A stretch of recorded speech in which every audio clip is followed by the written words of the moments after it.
Hello, this is Cassandra. This is part two in Rites of Passage through Africa. I've been watching BBC Africa and decided, like, hey, why not visit all 54 countries in Africa before I turn 62 years old? But we're going to go back into my preparation to go to Ghana. The first thing that I did when I decided that I wanted to go to Ghana, I started looking on YouTube and I found Expat Life Ghana. It's Ayo and Tony. They moved to Ghana, but what they did is on their YouTube channel, they describe the nuts and bolts of living in Ghana. Not visiting Ghana, living in Ghana. First of all, what I liked about what Ayo did is she broke down the budget for 4 people, 2 children and 2 adults to live in Ghana. So what she did, she broke down everything, all the costs associated with it. And what I did is I just divided it by 4. I can live in Ghana for under $1,000 a month. Way under, because I don't have to have kids. I don't have kids. I don't have to pay school fees. So what I decided to do is divide it by 4. And if I want to live in a comfortable way, I can probably do it with about $800 a month. But what I have to do is to live on Ghana CDs. At this point, Ghana CDs, for $1, there's 10 Ghana CDs.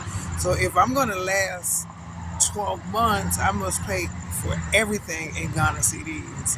And what I like about Ayo, she broke down everything that you need to think about to live off Ghana CDs. And what I'll do is I will put the link in description of Expat Ghana,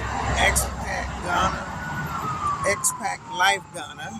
And I'll attach the video where she broke down everything of what it would cost to live in Ghana. She said she was a little bit off, but failed to plan to fail. And as I'm thinking, I should be able to, this is the apartment that I'm looking for. I'm looking for a 1-room, self-contained. When you move to Ghana, you have to have self-contained. When I say self-contained, I mean everything is in the room. So I'm looking for a furnished, self-contained, I don't know if they call it an apartment, with, you have to specify running water, a hot water tank in the bathroom and the kitchen, an air conditioner in the main area and in the bathroom. So those are some of the things that I want. Also, I want a shower and a tub.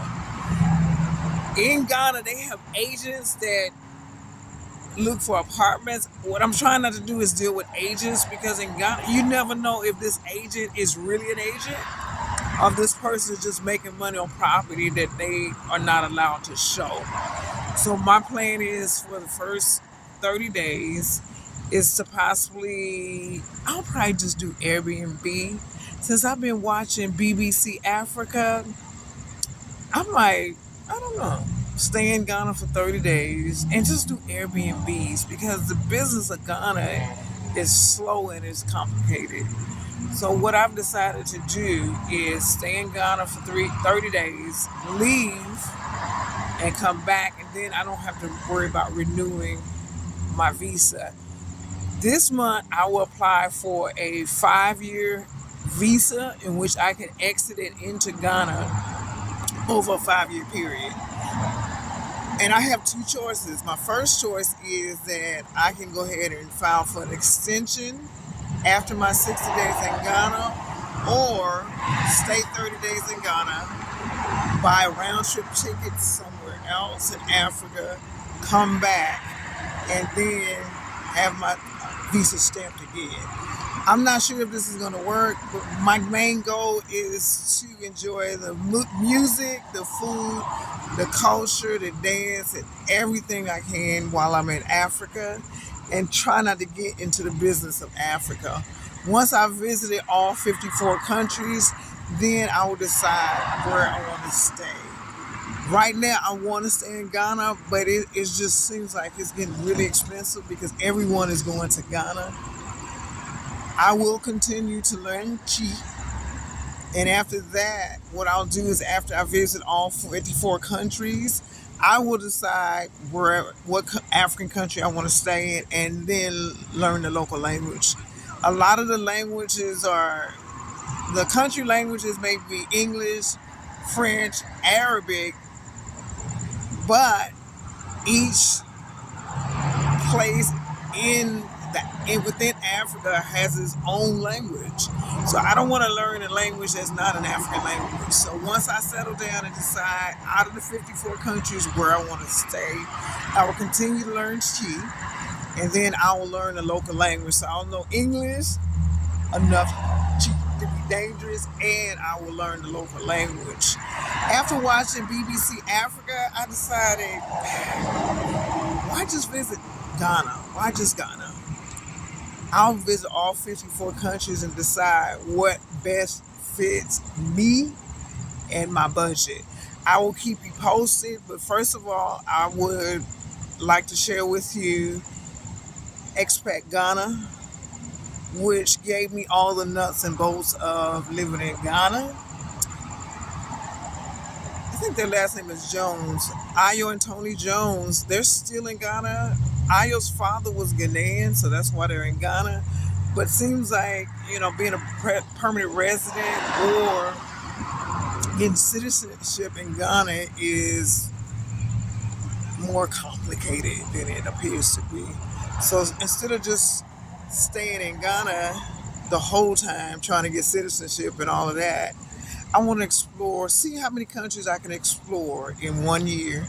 But my ultimate goal is to visit all 54 countries before I turn 62 years old. When I turn 62 years old, my goal is to pick a country in which my Social Security check could stretch the furthest.